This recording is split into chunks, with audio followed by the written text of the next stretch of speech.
오늘 말씀은 마태복음 4장 5절부터 7절입니다. 마태복음 4장 5절부터 7절 말씀입니다. 다 찾으신 줄 알고 봉독해 드리도록 하겠습니다. 이에 마귀가 예수를 거룩한 성으로 데려다가 성전 꼭대기에 세우고 이르되 내가 만일 하나님의 아들이거든 뛰어내리라. 기록되었을 때 그가 너를 위하여 그의 사자들을 명하시리니 그들이 손으로 너를 받들어 발이 돌에 부딪히지 않게 하리로다 하였느니라.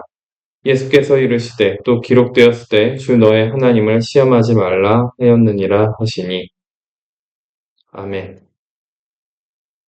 자, 오늘 본문은 다들 아시죠? 예수님께서 40일을 줄이시고 금식하시고 기도하시면서 이제 공생의 생활을 준비를 시작하셨습니다.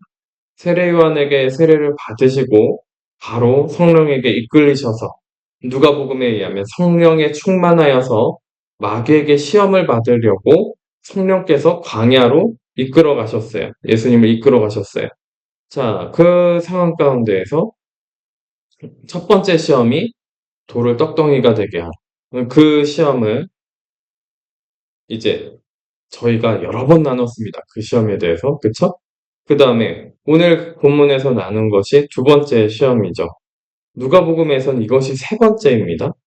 자, 그러면 요 구절 마귀가 예수를 거룩한 성으로 데려다가 성전 꼭대기에 세우고 거룩한 성으로 데려다가 성전 꼭대기에 세웠어요. 그죠? 그리고 마귀가 무슨 말을 하고 있죠? 내가 만일 하나님의 아들이어든 뛰어내리라. 기록되었을 때 그가 너를 위하여 그의 사자들을 명하시리니 그들이 손으로 너를 받들어 발이 돌에 부딪히지 않게 하리로다 하였느니라. 그러니까 하나님의 아들이어든 뛰어내려. 하나님의 아들인 것에 대해서 도발을 해요. 그죠? 하나님의 아들이라는 것에 대해서 먼저 도발을 합니다. 먼저 이 부분에 대해서 우리가 좀 나눠보자면 여러분들 하나님의 자녀이십니까? 아멘. 아멘. 화면상 많이 안 보이세요? 하나님의 자녀세요? 하나님의 자녀가 맞으세요? 네, 하나님의 자녀. 하나님의 자녀입니다. 자, 그리고 하나님께서 함께 하심을 믿고 있죠. 우리가 하나님이 우리를 천국으로 인도하신다라는 것을 믿습니다. 자, 그러면 하나님의 자녀라면 그러면 당연히 이것을 해야 될 줄 알지 않겠습니까? 라고 이야기하는 무언가가 있다면 우리는 뭐야? 도발에 걸릴까요? 우리는 하나님 자녀같이 잘 못 살아가지고 하나님의 자녀이거든 막 그러면은 아무런 도발이 안 되나요? 긁히지도 않고 막 힘들지도 않고 그냥 넘어갈 수 있는 그런 정도의 수준인가요? 아니면 당신이 여태까지 살아온 삶이 정말 그 멋진 삶이고 가치 있는 삶이라면 이렇게 도발한다든가 뭐 등등등 내가 긁힐 만한 그런 이야기들을 가지고서 나의 프라이드, 나의 자존심, 내가 가지고 있었던 어떤 소중하게 생각하던 가치를 들고서 마귀가 와가지고 너가 만약에 그 가치가 있는 사람이라면 너가 만약에 그 정도의 인물이라면 하고 물어본다면 여러분들은 어떻게 하시겠습니까? 근데 마귀가 그 정도로만 얘기한 것이 아니고요. 무엇을 얘기하죠? 말씀을 빗대서 이야기를 합니다. 말씀을 빗대서 이야기를 해요. 자, 그가 너를 위하여 그의 사자들을 명하시리니 그들이 손으로 너를 받들어 발이 돌에 부딪히지 않게 하리로다. 시편에 이 구절이 실제로 있죠. 네, 성경 구절에 있습니다. 자, 기가 막히죠? 마귀가 뭐야? 사탄, 귀신, 마귀가 오늘 통칭해서 마귀라고 표현을 할게요. 마귀가 말씀을 인용합니다. 하나님의 말씀을 인용을 해요. 시편을 인용을 합니다. 우리가 정말 주의해야 될 것이 무엇이냐면 우리가 귀신들에 대해서 그 마귀, 어둠의 영들에 대해서 정말 주의해야 될 것이 무엇이냐면 이런 거예요. 마귀가 하나님의 말씀을 인용해요. 하나님의 말씀을 이용합니다. 하나님의 것을 이용해요. 하나님의 음성인 것처럼 꾸미고요. 하나님이 주신 환상인 것처럼 꾸미고요. 그죠? 하나님의 것인 것 마냥 말을 우리한테 건다라는 거죠. 너가 만약에 그런 가치가 있는 사람이라면, 너가 그런 자격이 있는 사람이라면, 그러면 하나님께서 이렇게 안 하실 리가 없다. 이렇게 반드시 해주실 것이다. 제가 그 최근에 만난 어떤 분이 이렇게 다 같이 모이는 그런 모임이었어요. 그런 모임에서 교회는 안산에 있고 안성에 사니까 1시간 거리, 오늘 1시간 30분 걸렸습니다. 1시간 반 걸렸어요. 막 다 주차장 같아요. 다 서 있어요, 그냥. 뭐 호매실 쪽 지나온 데만 30분 걸렸어요. 네. 거기 라인 지나오는 데만 30분 걸렸습니다.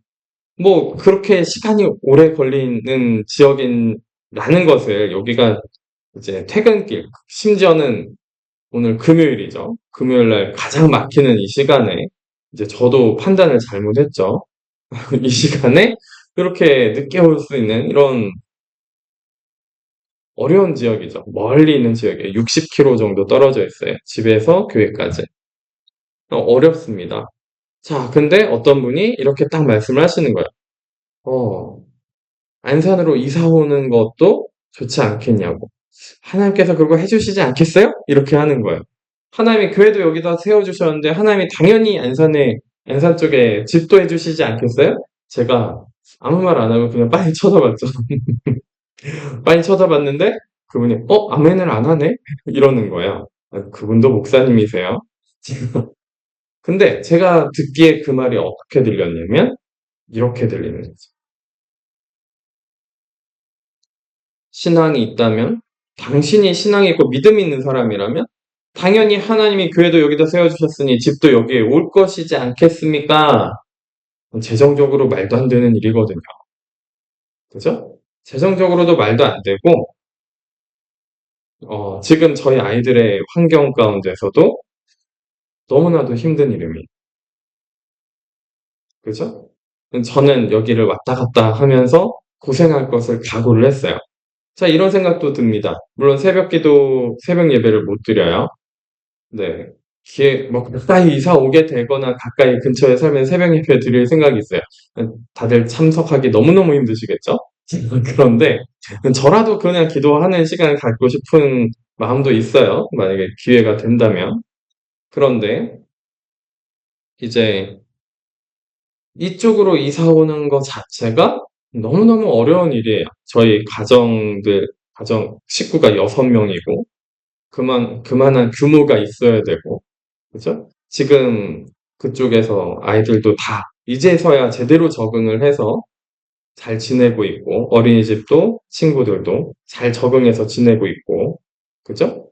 이제 그런 환경 가운데 또 옮기면 참 얼마나 어려울까, 여러 가지로 어렵겠다라는 생각들을 좀 하는 부분도 있습니다. 재정적으로나 이제 이사 비용도 만만치 않고요. 뭐 여러 가지 생각들이 있어요. 저를 보고서 그러면 계산적이다라고 생각하실 수 있을지 몰라요. 어떤 분들은. 그거를 믿음으로 해야지, 계산으로 하는. 또 거기서 그걸 믿음으로 해야지라고 얘기하는 거기에서 이런 생각도 들어요. 하나님의 아들이어든 뛰어내리라. 이걸 보고 믿음이라고 여긴다면 우리는 뭐야? 마귀한테 어마무시하게 속고 있다는 거예요. 하나님의 아들이어든 뛰어내리라. 너가 믿음이 있다면 당연히 될 것이다. 하나님께서는 우리를 사랑하시기 때문에 그의 사자를 명하시리니, 그의 사자들을 너를 위해서 명하시리니 너의 믿음대로 될지어다. 얼마나 듣기 좋습니까? 그죠? 우리에게 그런 여러 가지 일들이 풀리고 여러 가지 어려운 힘든 일들이 풀리는 얼마나 좋습니까? 예전에 저희 아이들이 맨 처음에 갔던 어린이집이 예명 어린이집이라고 있어요. 교회 부설 용인에 있습니다. 자, 저희 집까지 동탄이었던 저희 집까지 거리가 꽤 되지만 늘 데리러 오는 그런 훌륭한 선생님이 너무 좋았던 어린이집이에요. 어린이집 시설이 좀 그닥 별로 좋지는 않았지만 다른 데 비해서 좁고 이렇게 주차하는 지역이 이렇게 하수구 쪽이어가지고 그런 되게 허름한 쪽이어서 좀 여기가 입구일까 싶은 그런 정도의 그런 곳이긴 했어요. 그런데 선생님들이 너무 좋았어요. 거기 원장님이요. 출퇴근을 대전에서부터 하셨어요. 와, 출퇴근을 대전에서 하셨어요. 그러니까 1시간 반을 매일 차를 타고 왔다 갔다 하신 거죠. 몇 년을 그렇게 사신 거예요. 자, 교회 목사는 바로 옆에 살아야 되고 힘드니까. 그죠? 세상에서 일하시는 분들은 기본 1시간 거리는 기본이에요. 그죠? 출퇴근이 왕복 2시간 되는 것은 거의 대체적으로 기본입니다. 그죠? 서울 쪽에서 일하시는 분들은 집값이 너무 비싸기 때문에 자기가 왔다 갔다 하는 것 자체가 너무너무 힘들어요. 그래서 심각하면 왕복 4시간 출퇴근하시는 분들도 종종 있습니다. 그쵸? 그러면 직장을 그쪽에 얻었으니, 그러니, 물론 제가 요즘에는 목사도 직업이다. 그러니까, 서비스하는 직업이다. 이렇게 여기는 건 저는 조금 별로긴 하지만, 아무튼 그렇게 많이 여기시는 부분도 있기 때문에, 제가 이 자리에서 이렇게 목회를 하나님께서 부르심이 있으니, 그러니, 뭐야? 이쪽에 하나님이 또 이사를 오게 해주실 것이다. 혹은 우리가 직업에 귀천이 없잖아요. 그죠? 하나님이 주시는 모든 직업은 거룩한 거예요. 루터에 의하면. 그죠? 우리가 개신교인으로서 제가 좀 문자를 써봤네요. 못 알아들으시는 표정 같아요. 어, 그러니까 직업에 죄를 짓는 직업이 아니라면 어떤 직업도 하나님께서 거룩하게 하시는 직업이 될 수 있습니다. 어떤 직업도 그렇게 될 수 있어요. 그죠? 편의점 알바도 하나님이 거룩하게 하시는 직업이 될 수 있습니다. 목사직만 거룩하다가 아니에요. 그죠? 편의점 알바, 주유소에서 주유하는 알바, 뭐 그런 거를 한다 할지라도 그 직업을 허락하신 하나님의 인도하심은 거룩한 인도하심이 될 거예요. 그쵸? 시장에서 내가 무언가를 팔고 있다 할지라도 그 직업을 갖게 인도하신 하나님의 그 거룩하심, 인도하심이 있을 겁니다. 막 어떤 직업은 굉장히 화이트 칼라 직업은 고귀하고, 그죠? 막노동 같은 직업은 저급하고, 그게 아니라는 거죠. 그쵸? 하나님이 인도하시는 그 노동이라고 하는 거, 하나님께서 이끄신 우리가 거룩하게 하는 땀을 흘리는 노동, 그게 마음의 땀이든 육신의 땀이든 정신의 땀이든 그 노동으로 말미암아 우리를 더욱더 하나님을 알게 하시고 거룩하게 하시는 것들이 있습니다. 있어요. 모든 직업을 통해서 그 죄를 짓게 하는 직업이 아니에요. 모든 직업들을 통해서 우리를 향하여 부르시는 소명이 있어요. 자에게 있습니다. 그러면 목사는 여기 부르셨으니까 하나님께서 인도하실 것이고 이사를 오게끔 다른 분들 멀리 계시는 분들은 뭐예요? 서울에 직장이 있어가지고 왕복해가지고 2시간 걸리는 길을 그죠? 편도 2시간 걸리는 길을 왔다 갔다 하고 거기 원룸을 구하려고 하면 한 달에 뭐예요? 강남 쪽은 한 달에 200만 원 월세가 내야 되더라고요. 원룸이. 원룸 살려면 아무리 못해도 150에서 적당한 집을 살려고 하면은 월세 200만 원 정도 되더라고. 그리고 웬만한 서울 지역의 원룸이 120에서 150이에요. 지금 그냥 네, 원룸 월세가 그래요. 그러니까 거기서 살려고 막 하는 것도 그렇고 2시간 왕복하는 것도 너무너무 피곤한 일이거든요. 그러면 그분들도 부르셨으니까 그 직업으로 부르셨으니까 하나님께서 그 근처로 이사가게끔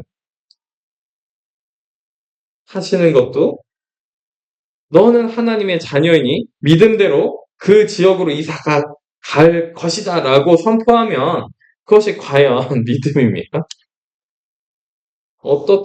이것을 어떻게 봐야 되냐는 거죠. 내가 만일 하나님의 아들이어든 뛰어내리라.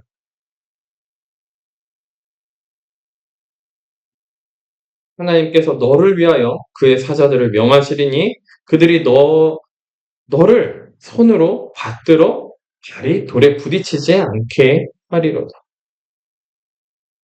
우리가 이 장면을 두고서 어떻게 인식을 해야 될까요? 우리에 대한 믿음의 만용을 사탄은요, 마귀는요, 더 뭐예요? 유혹을 하고 그쪽으로 이끌려고 하는 믿음의 만용을 부리게 만들려고 한다라는 거예요. 믿음이라는 이름의 명목으로 내 어렵고 힘든 문제가 해결된다는 거죠. 이쪽으로 이사 오게 하실 수도 있어요. 뭐 하나님께서 특별하게 탁탁탁 뭔가 해가지고 주시면 이사 올 수도 있긴 하겠죠. 그런데 그것을 하나님께서 해주실 겁니다라고 믿고서 선포한다는 것 자체가 우리는 마귀한테 속기가 너무 쉽다라는 거예요. 그쵸? 너무 좋아 보이죠? 좋아 보이는 떡이에요. 여러분들도 그러면 더 좋은 직장, 그러니까 더 좋은 집으로, 그러니까 더 좋은 직장 근처로 갈 수 있게 하기 위해서 아이들의 학업과 여러 가지 더 좋은 학군지로 그렇게 이동할 수 있도록 하나님께서 그렇게 인도해 주실 겁니다. 근데 그렇게 이동하려면 집값이 몇 배가 뛰죠? 몇 배가 뛰나요? 그래요. 우리나라 가장 좋은 학군지, 그쵸? 학군지랑 강남에, 그리고 그 근처에 가장 좋은 직종을 가질 수 있는 그 근처, 서울 강남 쪽, 좋은 직업을 가질 수 있는 그쪽에 우리가 간다고 생각을 해볼게요. 여러분들 계신 곳에 집값이 몇 배예요? 그러면 그곳으로 무작정 들어가서 돈도 없는데 가가지고, 재정도 없는데 가서 믿음으로 하는 것이 과연 믿음일까 하냐는 거는. 그래서 결국에는 저희도 강남 쪽으로 교회를 하려다가 못 가고 여기로 왔죠. 네. 하나님께서 결국 이쪽으로 인도하셨어요. 너무 딱 맞는 것 같다는 생각도 들어요.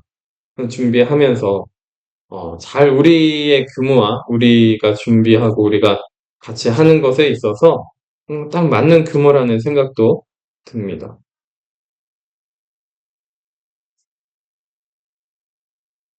우리는 어떠한 믿음을 가져야 되겠습니까? 마귀는요, 끊임없이 유혹을 할 겁니다. 끊임없이 유혹을 해요. 믿음이라는 명목으로, 뭐예요? 제가 믿음 엄청 강조하긴 했죠. 근데 믿음이란 명목으로, 나를 위해서 무언가를 어마어마하게 해주실 거다. 기적과 같은 일을 해주실 거다. 어려운 일과 힘든 일들을 기적과 같이 해결해 주실 거다. 집으로 옮겨 주실 것이고, 당장, 액수는 얘기 안 하겠습니다. 자, 아무튼, 당장 그 무언가가 우리에게, 더 보기 좋아 보이는, 그들이 내가 보기에 더 좋아 보이는 무언가로 옮겨지는 그것이 과연 기적과 같은 그 일이 하나님께서 하시는 일이냔 말이죠. 지금 마귀가 예수님을 향해서 기적과 같은 일을 제시했어요. 이것이 과연 믿음이냐는 말이에요. 그래서 마귀는 우리한테 믿음이라는 명목하에, 신앙인들에게 믿음이라는 명목하에 정말 믿음이 있고 정말 신앙적인 것 같이 보이게끔 뭔가를 유혹을 합니다. 그것이 이루어져야 마치 신앙인인 것처럼 얘기를 하게 만든다라는 거예요. 흔히 가장 쉽게는요, 이런 분들이 참 많아요. 교회에 헌신을 많이 하고 신앙생활 그토록 오랫동안 했는데 집 한 채가 없냐. 왜 이렇게 어렵고 궁핍하게 사느냐. 뭐 이런 얘기들을 쉽게 쉽게 합니다. 안 믿는 사람도 그렇고요. 믿는 사람도 그렇게 얘기를 하는 경우들이 종종 있어요. 예수님을 믿는다라고 하면서 왜 이렇게 삶이 팍팍하고 어려운 것 같냐. 나는 너와 같은 삶을 살고 싶지 않다. 그러니 예수님을 믿으니 성공하고 잘나 보이고 뭔가 괜찮아 보이는 그런 것들이 그쵸. 원수의 앞에서 상을 베푸신 그 상이 막 그 상장을 받는 게 아니라 그 먹는 상이에요. 먹는 상. 먹는 상을 베푸시는 그 하나님을 우리가 봐야 되지 않느냐. 그러면서 이야기할 수 있을지도 모르겠어요. 과연 그렇습니까?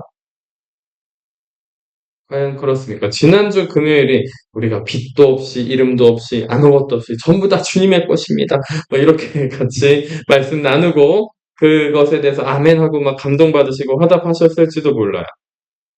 자, 그런데 오늘 마귀가 예수님을 꼬시고 유혹하는.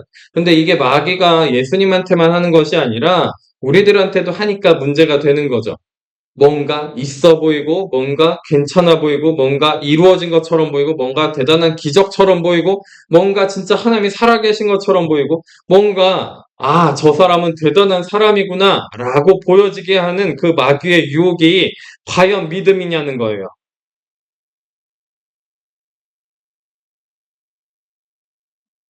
이것이 믿음이냐는 거예요.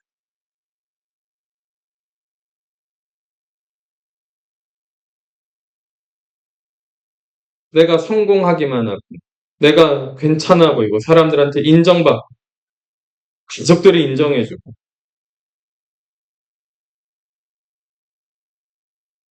그것이 믿음이냐는 거, 거냐는 겁니다. 진정한 믿음이겠습니까?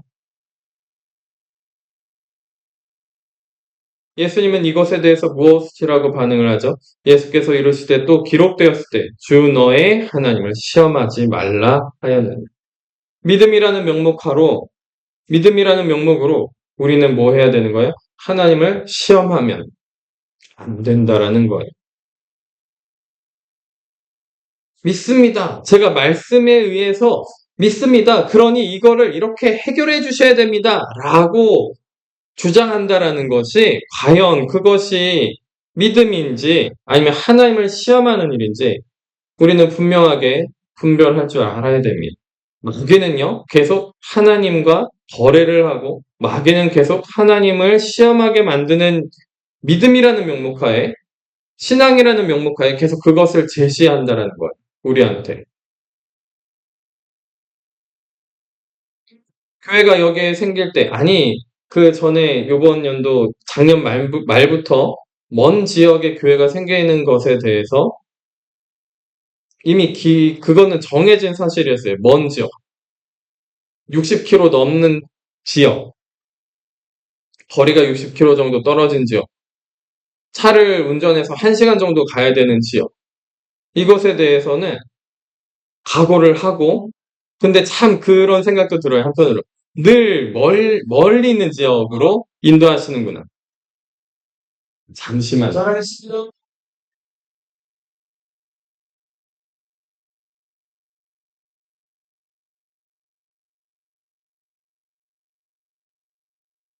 정치인이 옆에 차 타고 잘하겠습니다. 감사합니다. 저녁 이 시간 9시가 다 돼가니까 길게 크게는 못하고 잘하겠습니다. 감사합니다 하면서 지나가시는데 어떤 분인지는 모르지만 그죠? 정치인도 비슷하죠? 정치인도 비슷합니다. 마귀와 하는 행태와 약간 비슷한 것 같기도 해요. 정치인들이. 네. 믿어라! 나를 믿어라! 내가 그렇게 할 거다. 근데 실제로 그렇게 하시는 분들이 없죠. 거의 없습니다. 아무튼 제가 여담으로 했는데 아, 내가 지지하는 정치는 그렇지 않아 뭐 그러신 분이 계시다면 죄송하고요. 네. 아, 뭐, 어느 쪽이든, 오른쪽이든 왼쪽이든 비슷한 것 같습니다. 다. 거기서 사람이 욕심을 갖고, 그쵸? 권력욕을 가지려고 한다면, 그러면 이 마귀의 유혹에서, 지금 이 마귀의 유혹에서 벗어나기가 힘든 것 같아요. 그쵸? 음. 사람들한테 인정받고, 사람들에게 높임을 받고, 기적과 같은 일이 일어나고, 믿음, 신앙적인 일이 일어나는 이것이 뭐예요? 우리에게 믿음이 아니라 분별되어져야 되는 하나님을 시험하는 일이 될 수 있다라는 것.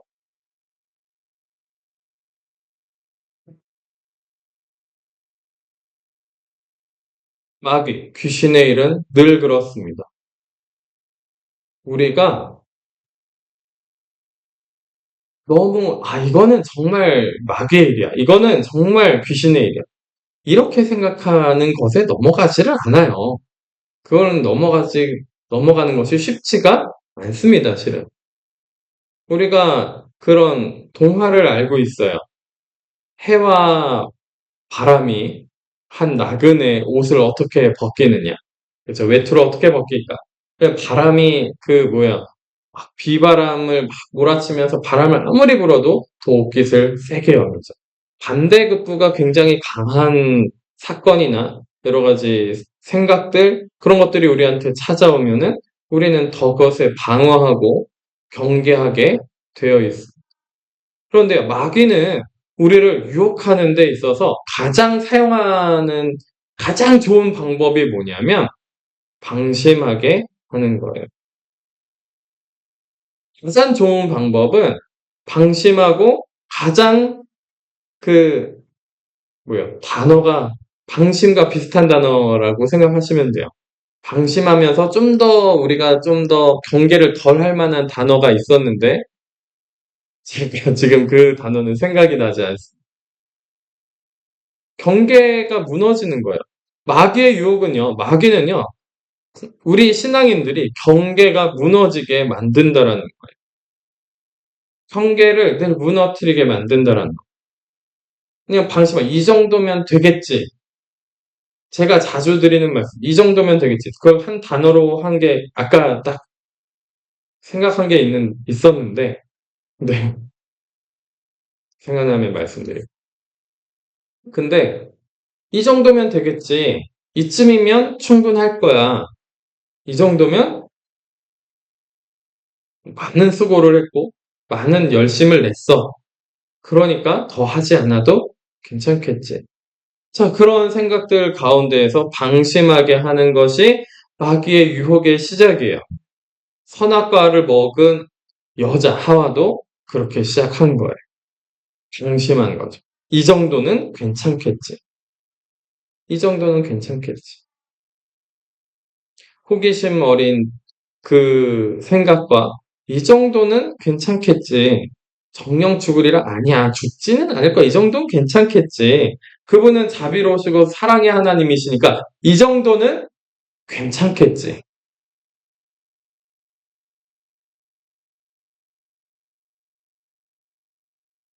마귀의 유혹은 귀신의 어둠의 영의 유혹은 거기서부터 시작합니다.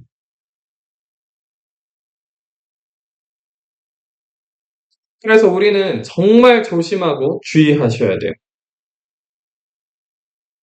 말씀으로도 우리한테 다가와서 말씀을 이용해서 말씀을 근거로 해가지고 우리한테 다가와서 우리를 넘어뜨리고 우리를 짓밟고 유혹하고 경계를 허물어서 마귀를 인정하고 마귀를 받아들이게까지 하게 만들 수 있다라는 거예요.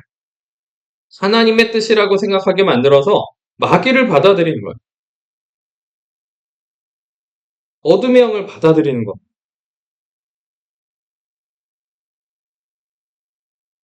그 어둠의 영을 받아들이는 그때 기적과 같은 일이 일어날지도 모르겠어요.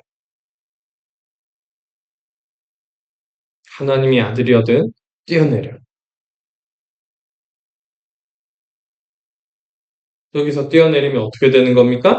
마귀 밥이 되는 거예요.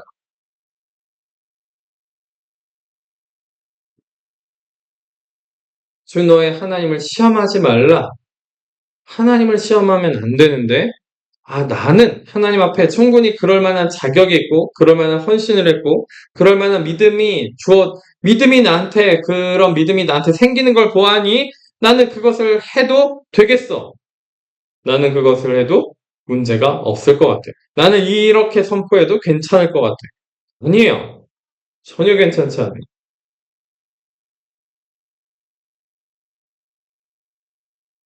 하나님을 믿음이라는 명목하에 시험하시면 안 됩니다. 그리고 이 마귀가 주는 이 말은요, 뭐예요? 하나님이 중심이 되는 것이 아니라 내가 중심이 되게 만드는 거죠. 예수님 본인이 중심이 되게 하시는 거예요. 예수님도 스스로 영광을 취하지 않는다라고 요한복음에 계속 말씀하고 계셨는데, 이 땅 위에서 지금 신앙생활 하신다라는 분들은 다 뭐 하고 있어요? 내가 영광을 취하려고 한단 말이죠. 내 사람, 내 교회, 내 것, 내 거야, 이런단 말이죠.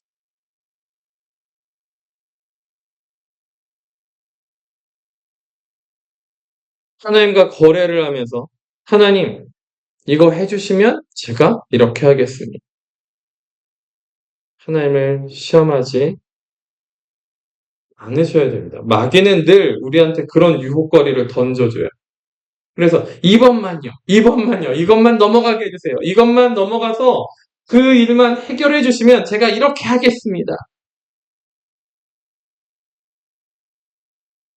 그래서 그 말을 들은 사람에게 생기는 그 내면의 문제들은 무엇이 생기냐면, 일곱 마귀가 들어가죠. 일곱 귀신이 들어가요. 일곱 귀신이 그 안에 들어가기 시작하는데, 그 안에 무엇이 싹트기 시작하냐면 미움이라는 것이 싹트기 시작해요. 마귀는 미움 덩어리입니다. 음란함의 덩어리고요. 교만함의 덩어리. 미워하는 마음이 싹트기 시작해요. 죄를 미워하는 것이 아닙니다. 누구를 미워하는 거예요? 불평불만을 하기 시작하는 거예요. 누구를 미워하고 누구를 불평불만하는 거예요? 나를 이렇게 만든 그 입힌 그 사람, 나를 이렇게 힘들게 만든 그 어떤 사람, 미워하게 만든다라는 거예요. 그러면서 나의 환경과 나의 어려운 그 삶에 대해서 내가 왜 이런 삶과 이런 땅에서 이렇게 태어나서 왜 이렇게 살고 있는가? 왜 이렇게 어려운가? 왜 이렇게 힘든가? 불평불만, 미워하는 마음이 그 안에 있으니까 불평불만이 나오기 시작하는 거예요. 불평불만이 그렇게 나오면서 환경 탓을 막 하기 시작하죠. 주변 사람 탓을 막 하기 시작해요. 저는 탓만 한 거지 미워한 건 아니에요. 아니에요. 미워하니까 탓이 나오는 거예요. 미움이 생기니까, 내 안에 마음 가운데 미움이 생기니까 탓하는 마음들이, 주변 환경 사람들 탓하는 마음들이 생기기 시작하는 겁니다. 근데 그 화살표는 정확하게 어디를 향해 가고 있는 걸까요? 그 미움은 환경 탓하고 사람 탓하는 것 같죠? 하나님을 향한 미움입니다. 하나님, 저를 왜 이 시대에 이런 부모 밑에서 태어나게 하셨나요? 왜 이런 아내를 만나고 왜 이런 남편을 만나게 하셨나요?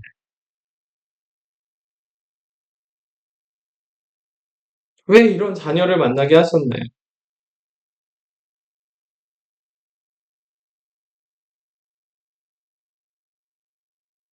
여러분들의 우리가 믿음이라는 이름을 통해서 마귀에게 속아가지고, 이 정도 신앙이면 되겠지. 그리고서 마귀한테 달려들면요. 마귀는 나한테 어떻게 뭘 할 수가 없는 존재야. 라고 생각하는 그때부터, 혹은 그런 교만한 마음이 들거나, 믿음이라는 명목하에 자기를 더 세워나가는, 신앙이라는 명목하에, 말씀을 깨달았다라는 명목하에 자기를 더 세워나가고 자기중심적이 되는 신앙을 더 세워나가는 그 모습이 양태가 보이기 시작한다면, 우리는 마귀한테 속아서 미움이 싹트기 시작하고요. 탓하기 시작합니다. 그러면요, 그 마귀가 우리 속에 인격화되기 시작해요. 우리 속에 들어와서 나랑 하나가 되면서 인격화되기 시작합니다. 내 부모 탓이야, 내 환경 탓이야, 막 그러면서 그 미움이라는 것은 살짝 가려두고 나는 어쩔 수 없었어. 그렇게 탓하는 거는 어쩔 수 없는 거야. 누가 봐도 그거는 탓할 수밖에 없잖아. 라는 변명과 핑계를 대면서 나는 누가 봐도 상처받을 수밖에 없고 누가 봐도 아플만 하고 누가 봐도 힘들만 했어. 그러면서 상대를 당연히 미워하는 겁니다. 상대를 당연히 탓하는 거예요. 그러면서 하나님을 미워하면서 하나님과 가까이 있는 것 같지만 하나님을 미워하고 하나님과 함께하고 싶고 하나님을 사랑한다고 고백하려고 하지만 하나님을 미워하고 죄 가운데 그냥 들어앉아 있는 거예요. 마귀와 함께 짝짝꿍하면서 들어앉아 있게 되는 거죠. 그러니까 자기가 더 어마무시하게 높아지는 거. 나는 이런 상처를 받은 사람이니까 하나님이 나를 우대하실 수밖에 없어. 나는 이런 아픔과 어려움이 있었으니까 나를 우대하실 수밖에 없어. 이런 생각들을 하면서 말이죠. 나는 그런 상처와 아픔이 있었음에도 불구하고 나는 하나님 앞에 이렇게 했어. 저렇게 했단 말이야. 그러니까 나를 우대하실 수밖에 없어. 근데 그 속에는 뭐가 있어요? 내가 이렇게까지 하나님 앞에 했는데 왜 하나님은 나한테 그렇게 안 해주시지? 하나님은 나를 뭔가 해주시지 않으시지? 왜 그 사자들을 명하셔서 나를 손으로 받들어서 발이 돌에 부딪히지 않게 하셨지? 왜 그 부딪히지 않게 하신 그 일이 나에게 일어나지 않지? 나는 믿는다고 하고서 뛰어내려 봤는데 왜 내 몸은 다 만신창이가 되고 상처투성이가 돼서 피가 낭자하고 다리가 다 부러지고 뛰어내려라. 기록되었을 때 그가 너를 위하여 그의 사자를 명하시니 그들이 손으로 너를 받들어 발이 돌에 부딪히지 않게 하리로다 라고 말씀하신 말씀에 의지해서 뛰어내려 봤는데 왜 피가 낭자하고 상처 투성이고 어렵기만 하고 왜 그렇지? 라고 하면서 하나님을 미워한다는 거죠. 이게 마귀의 계략입니다. 뛰어든 건 내가 뛰어든 거죠. 마귀의 유혹에 사로잡혀서. 뛰어내리면 안 됐던 것을 뛰어내린 거예요. 그래서 그 말들을 너무 싫어합니다. 그냥 좀 성령 받았다라고 좀 하나님과 교제한다라고 하시는 분들은 전부 다 뭐라고 외쳐요? 그 문제를 우리가 뚫고 지나가야 됩니다. 기도로 뚫고 지나갑시다. 하늘 보좌를 흔드는 기도를 합시다. 뚫고 지나가야 돼요. 뭘 뚫고 지나가요? 뛰어내리고 나서 다 만신창이가 되고 상처투성이가 된 자기 자신을 보세요. 저는 그 믿음을 갖고서 뛰어내렸는데 왜 만신창이가 되고 상처투성이입니까? 라고 하나님 미워하고 계시고 원망하고 계시고 그게 참된 믿음이었냐는 거예요. 그게. 나는 특별하니까. 내가 모시는 목사님은 특별하니까. 아니에요. 그런 게 어딨어요. 예수님도 안 뛰어내리시는데 무슨 예수님도 안 뛰어내리셨는데 뭘 보고서 뛰어내리시는 거예요. 그죠? 교묘합니다. 정말 교묘하게 속임수를 사용해요.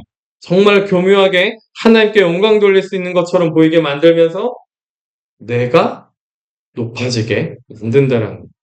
내가 더 하나님인 되는 것처럼 나의 중심된 신앙이 되게끔 만든다는 거죠. 마귀의 유혹은요, 늘 그런 식입니다. 2중, 3중에 덫을 쳐요. 영광을 하나님께 돌리게 만드는 척 하면서 내가 높아지는 거예요. 그래서 기도할 때 참 그런 생각들을 많이 하게 됐기도 했습니다. 뭐냐면, 몇십 명, 때로는 몇백 명이 같이 기도회를 할 때, 제가 그 안에서 막 기도하고 막 회개하고 막 그러고 있으면서 사람들이 나의 기도하는 모습을 보고 감동을 받지 않을까? 그런 유혹들이 막 찾아오는 거예요. 내가 지금 여기서 성경책을 보고 있으면 내가 말씀을 읽고 있으면 사람들이 보고 있지 않을까? 내가 지금 여기서 이렇게 찬양을 하고 있으면 사람들이 보고 있지 않을까? 그 마음속에 그런 것들을 발견하는 옛날 옛적의 이야기들이 있습니다. 지금 보거나 말거나. 근데 별로 보면 뭐 할 거고 안 보면 뭐 할 겁니까? 근데 그런 마음들이 한때는 있었어요. 기도하고 있으면 보고 있겠지. 내가 잘 기도하고 있는 걸 보고 있으실 수도 있어. 사람들이. 여러분들 기도하는데 제가 보고는 있죠. 당연히 기타 치면서 보고 있죠. 목사님이 보고 계시니까 내가 지금 잘 기도하고 잘 회개하고 있는 걸 보고 계실 거야. 뭐 하는 겁니까? 그게. 그건 기도가 아니에요. 만약에 그 마음에 속아서 넘어가고 계시다. 찬양하는 것도 아닙니다. 그래서 앞에 서서 찬양하시는 분들은 더 조심하셔야 돼요. 앞에서 말씀 전하고 리더로 계신 분들은 정말 조심하셔야 돼요.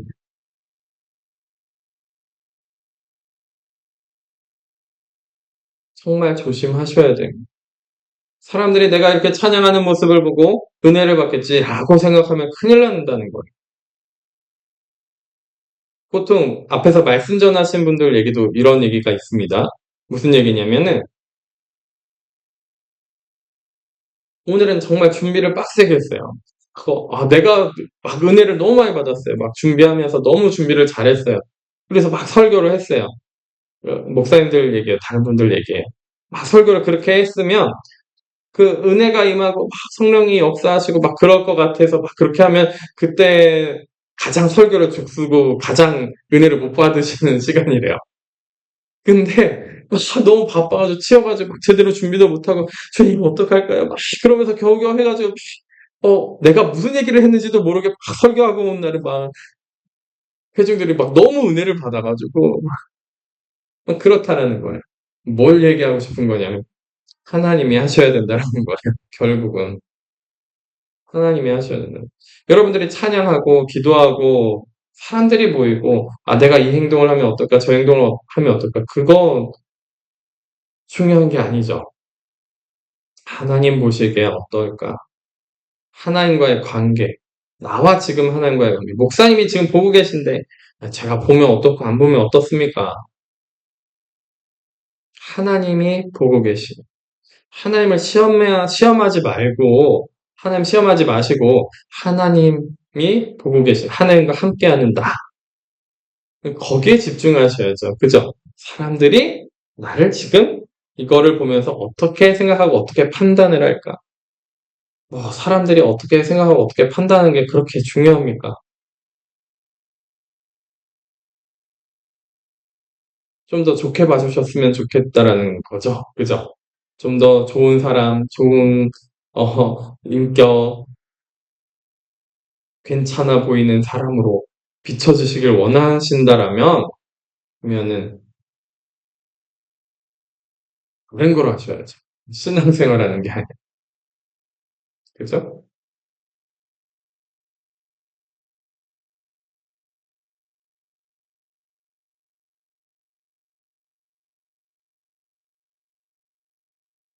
그런 거를 꿈꾸고 계시지 않으셨으면 좋겠습니다.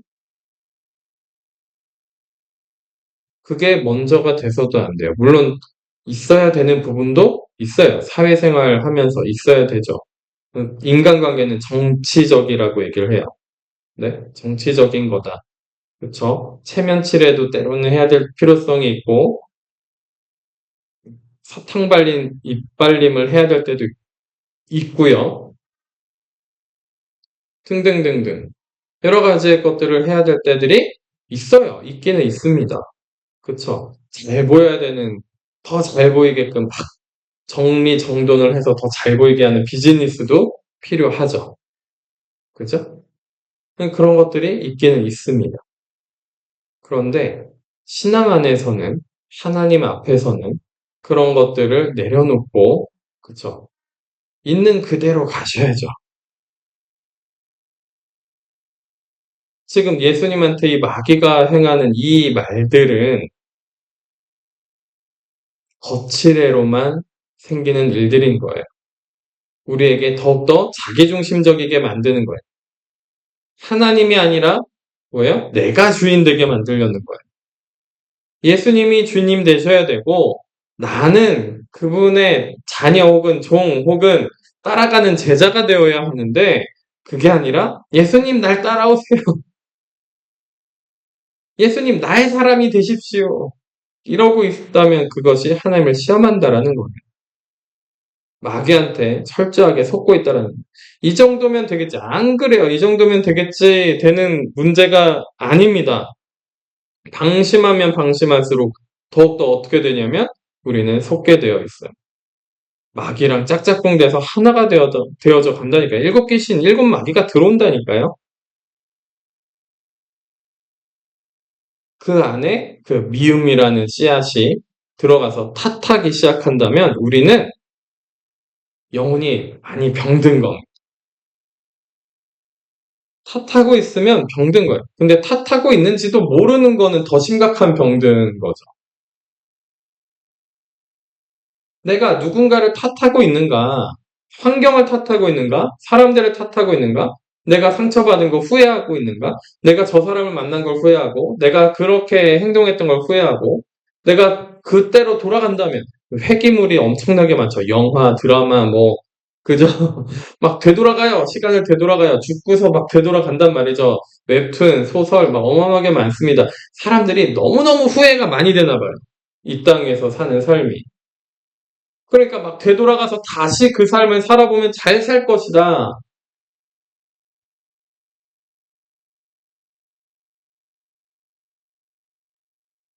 다시 회귀하는 그런 일들이 실제로 일어나는 일들이 아니다 보니까 막 소설, 영화, 드라마, 막 웹툰, 막 거기서 엄청 회귀해 있을 땐 인생 2회차 그러면은 막 엄청나게 잘 사는 걸로 묘사했지만 우리가 진짜로 다시 산다고 해도 진짜 잘 살 수 있습니까?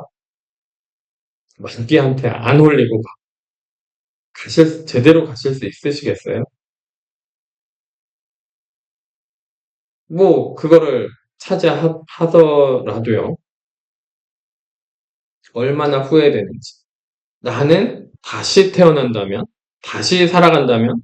그죠? 그런 질문도 많이 해요. 다시 지금 남편, 아내와 다시 결혼하시겠습니까? 예전에 사모님이 저한테 이런 질문을 했던 적이 있던 것 같기도 해요. 네. 저희 아내가 질문했죠. 다시 태어나면 나랑 결혼할 거야? 라는 식의 질문을 옛날에 한 적이 있던 것 같기도 합니다. 전형적인 그런 부부간의 질문이겠죠? 근데 제가 뭐라고 했는지는 기억이 나요. 상황이 했는지 안 했는지는 정확하게 기억이 나지 않는데, 제가 어떤 마음가짐인지 늘 제가, 그리고 어떤 말을 했을 거다라는 것은 있는 게 있습니다, 제 속에. 뭐라고 했을 것 같으세요? 그런 게 어디 있어?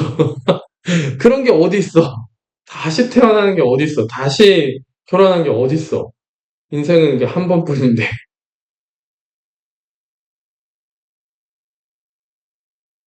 그죠?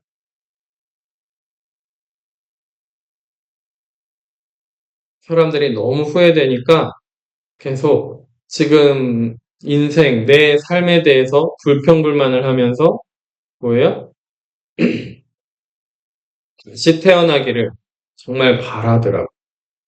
다시 뭔가를 시작하기를 정말 많이 바랍니다. 아니에요. 그런 다시 뭔가 태어나서 다시 하고자 하는 그 안에는 어떤 씨앗이 들어있는 거예요? 미움이라는 씨앗이 들어있는 거예요.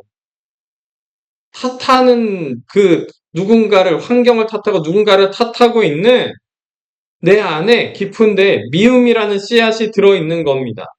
그러니까 후회하는 거예요. 지금 삶을 너무 후회하는 거예요. 같이 했으면 좋겠다.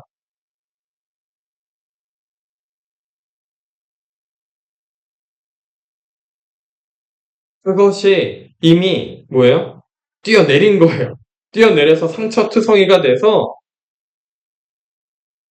왜 하나님 나를 안 붙잡아 주셨어요? 마귀의 유혹에 뛰어내려 놓고 하나님 말씀하셨잖아요. 왜 붙잡아 주시지 않았나요? 왜 그때 제가 그렇게 아프고 힘들 때 왜 붙잡아 주시지 않았나요?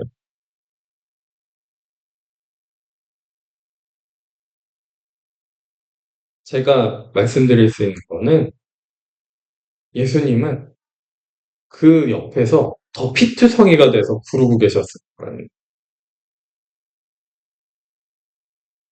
더 피투성이가 돼서 옆에서 더 아파하고 계셨을 겁니다. 나보다도 상처받고 아파하는 나보다도 더 아파하시고 더 힘들어하고 계셨을 거라는 더 눈물 흘리고 계셨을 거라는 거죠. 어디 계셨나요가 아니라 마귀의 유혹에 휩쓸려서 넘어가가지고 내가 그 성전 꼭대기에서 뛰어내린 나를 보시는 그 하나님의 심정은 어떠셨겠냐는 거예요.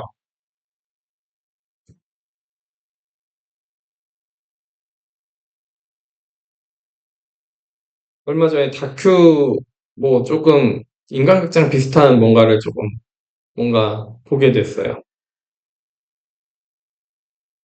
30세 청년인데 취업에도 실패하고 군대 갔다 와서 남자요. 취업에 실패하고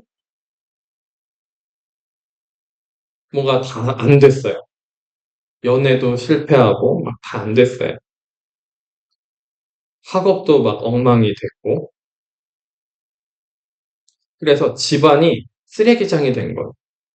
신발을 신고 들어가야 돼요, 집안.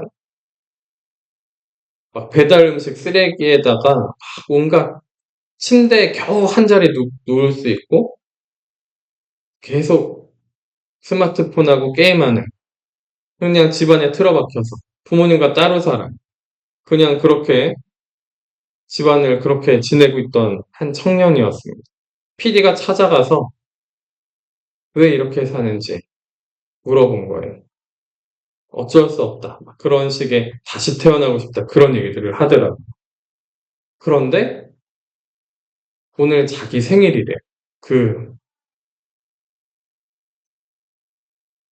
인터뷰하는 날. 그래서 이 PD가 참 기지가 좋은 것 같아요. 케이크를 사와서 바로 생일 축하를 해줬어요. 근데 이 청년이 자기가 생일 축하받은 것이 몇 년 만인지 모르겠대요. 군대 가기 전에 생일 축하받고 처음으로 생일 축하받았대요. 친구들도 다 없어진 거예요.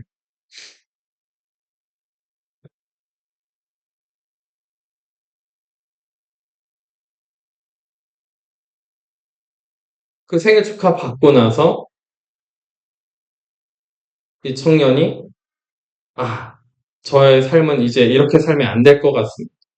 그리고 나서 결심을 하고 나서 PD와 그 방송에서 그 집을 다 청소해주고 사람을 불러서 전문 청소 업체를 불러서 다 청소해주고 그 자리에서 청소된 그 거실 거기에서 그 청년이 누워보기도 하고 너무 오랜만에 누워본다 그러면서 누워보기도 하고 아버지는 늘 나한테 무슨 말씀을 하시고 싶으신 것 같은데 말씀 안 하시고 그냥 어머니는 따뜻하게만 지켜보시고 아무 말씀도 안 하셨다. 근데 생일 축하를 안 해준다? 잘 모르겠어요. 자, 아무튼 그런데 그렇게 하고 나서 제가 이제 다른 삶을 살겠습니다. 하고서 한 달 뒤에도 자기 집을 찍어서 열심히 청소하고 있어요. 그리고 그 청소한 날 거기 있던 스탭들 전원에게 짜장면 제가 사겠습니다 하고 짜장면 다 돌리면서 같이 식사하고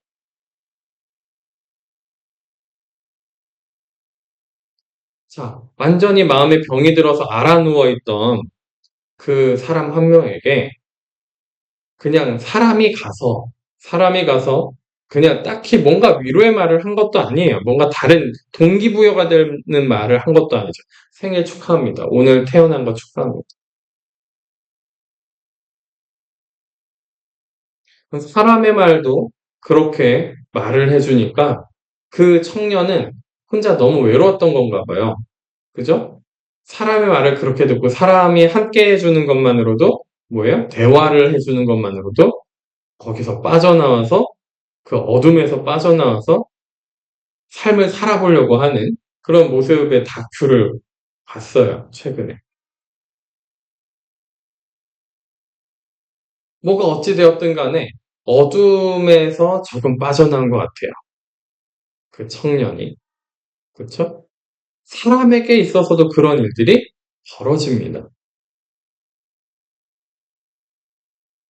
그런데 하물며 우리는 하나님 그 만유의 주이신 이 땅 위의 주인 대신 그분을 섬긴다라고 하면서 그분을 이용해 먹으려고 하는 것은 아닌지, 시험하려고 하는 것은 아닌지, 믿음이라는 명목하에 그분을 이용해서 내가 더 하나님 같고, 내가 더 높아지고, 내가 더 대단한 위대한 인물이 되려고 하는 것인지, 더 크게 쓰임받고, 더 대단하게 뭔가 쓰임받으려고 하는 것은 아닌지, 그래서 사람들한테 더 인정받고 더 대단하다라는 소리를 듣고 싶은 것인지 돌아봐야 될 것입니다. 어둠의 구렁텅이에서 좀 빠져나와야 됩니다. 마귀의 유혹에서 좀 빠져나오셔야 돼요.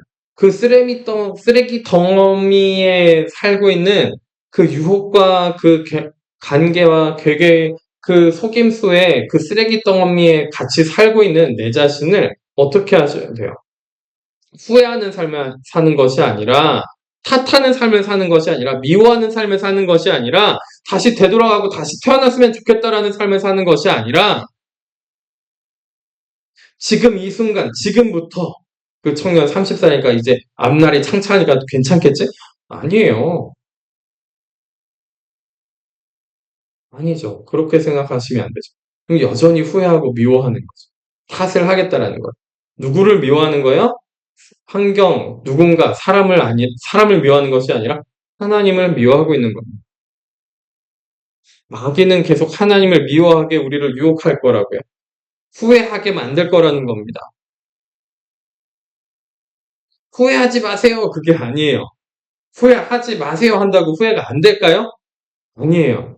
그 밑에 밑바닥에 있는 마귀의 유혹과 마귀가 속임수를 써가지고 얼마나 내 안에 믿음의 씨앗이 심겨져 있는지 보시면서 후회하고 탓하는 것이 아니라 정말 하나님을 시험하는 것이 아니라 정말 믿음으로 하나님을 사랑하는 길로 가는 것인가. 어둠의 영으로부터 벗어나서 그 쓰레기 같은 방에서 좀 벗어나서 하나님 사랑합니다.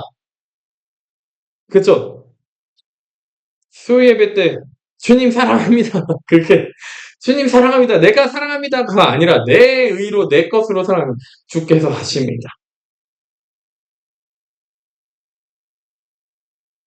주님 사랑합니다. 또 말을 막 그렇게 하려고 했더니 그것도 맞아요.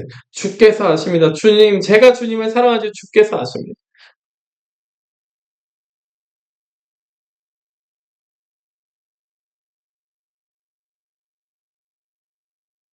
마귀의 유혹과 마귀가 끌고 가는 그 길에 그만 속으셨으면 좋겠습니다. 마귀는 어떻게 한다고요? 자기중심적이게 하는데 오늘의 핵심 포인트는 뭐예요? 미움의 씨앗을 심는 거예요. 그리고 방심하게 해서 미움의 씨앗을 심는 거예요. 마치 내가 그 사건이 없었고 그 사람이 없었고 이 환경이 아니었으면 잘 됐을 것이다. 그러니까 다시 태어난다면 다시 기회가 주어졌다면 정말 잘 될 수 있을 것이다. 그런 말들이 나오는 지금 이 시대에 그런 마음가짐, 그런 정신 상태가 팽배해. 미움이 넘쳐납니다. 미움이 넘쳐나니까 정죄하는 것이 너무 쉬워요. 서로 공격해요. 제가 아까 정치인 얘기했지만, 와, 얼마나 서로 어떻게 공격을 하고 미워하는지.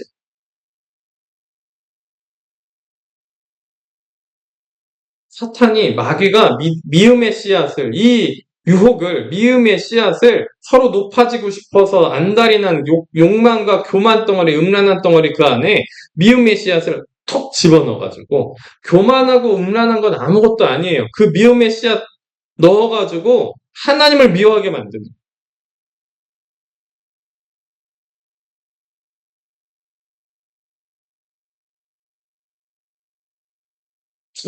저는 죄를 사랑하고 싶지 않아요. 죄를 미워하고 싶어요. 라고 하고 있으면서 하나님을 미워하고 있는 거예요. 저는 하나님 앞에 더 나아가고 싶어요. 죄를 미워하게 해주시고 참된 회개 가운데 들어가게 해주세요. 하면서 후회하는 삶을 살고 있는 거예요. 탓하는 삶을 살고 있으면서 하나님을 미워하고 있는 거예요. 지금 현재를 사셨으면 좋겠어요. 지금 이 순간 내 안에 심겨진 미움의 씨앗. 하나님을 시험하면서 하나님을 미워했던 그 미움의 씨앗. 그것이 어디로부터 왔는지. 그리고 그것을 빼내시는 분은 누구신지. 우리가요, 그 미움의 씨앗을요, 이게 일곱 귀신이 들어와 있는, 몇 마리가 들어와 있는 거예요. 일곱 마리가 다 들어온 게 아니라, 일곱, 종류가 일곱 가지인 거죠. 종류가 일곱 가지. 수백 마리, 수천 마리, 수만 마리, 수천만 마리가 들어와 있을 수 있어요. 네. 종류가 일곱 가지인 거죠. 그, 한 네 가지 종류, 다섯 가지 종류를 받아들이고 있는지도 몰라요. 그 미움의 씨앗을 받아들인, 그것은 일곱 마귀를 다 받아들인 걸 수도 있어요. 내가 신앙이 있는 척, 믿음이 있는 척, 경건한 척 하면서 하나님을 미워하고 있는 거예요. 마귀한테 이미 속아서 신앙이라는 명목 하에 성전 꼭대기에서 뛰어내려 놓고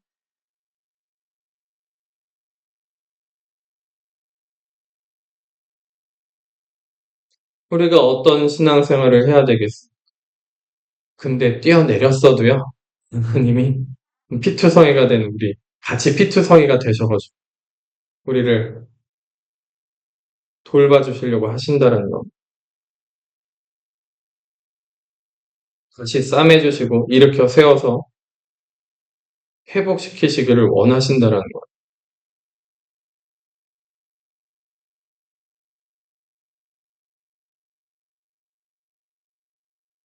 믿음의 씨앗을 빼달라고 기도하셔야 돼. 내가 그 사탄 마귀의 유혹에 넘어갔던 것을 회개하셔야 됩니다. 내 욕망과 내 욕심에 마귀의 유혹에 넘어갔던 것을 믿음이라는 명목하에 신앙이라는 명목하에 혹은 다른 명목하에도 그럴 수 있어요. 내가 높아지고 싶고 내가 하나님처럼 되고 싶은 그 선악과를 먹은 명목하에 그것이 옳은 거 아닙니까? 하나님한테 따지려고 하는 내 속에 있는 하나님을 향한 미움. 그런데 그것을 치료하시고 내 안에 있는 그 미움의 씨앗을 뽑아주시고 그 성전 꼭대기에서 마귀에게 속아서 성전 꼭대기에서 뛰어내린 우리를 치유하시는 분은 예수님밖에 없습니다. 그분께 가셔야 돼요. 그분께 가셔서 후회하고 탓하고 하는 그것에서 벗어나서 그 어둠의 영에서 벗어나서 자유하시기를 바랍니다. 예수님은 이 시험에서 이미 승리하셨습니다. 그러니까 우리에게서도 승리하게 해주시고 하나님 앞에 나아갈 수 있게 해주실 거예요. 기도하셔야 됩니다. 회개하셔야 돼요. 마귀한테 속은 거 회개하셔야 돼요. 마귀의 유혹에 넘어간 거, 마귀한테 나를 내어준 것을 회개하셔야 됩니다. 어둠의 영을 내가 쫓아간 것을 회개하셔야 됩니다.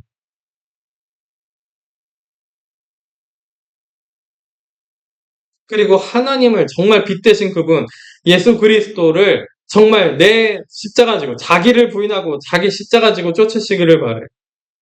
그 곳에 그 길에 참된 생명이 있습니다. 은혜가 넘쳐날 것이고요. 생명수가 넘쳐나는 길이 그 길에 있습니다. 그 길이 곧 천국의 길이요. 하나님 나라의 길이요. 하나님의 뜻이 이루어지는 길입니다. 평안의 길이고요. 기쁨의 길입니다. 좀 가시밭길이고 어렵고 십자가를 지는 길이긴 하지만 우리에게는 우리의 영혼에게는 가장 생명이 되고 쉼이 되는 길이 될 것입니다.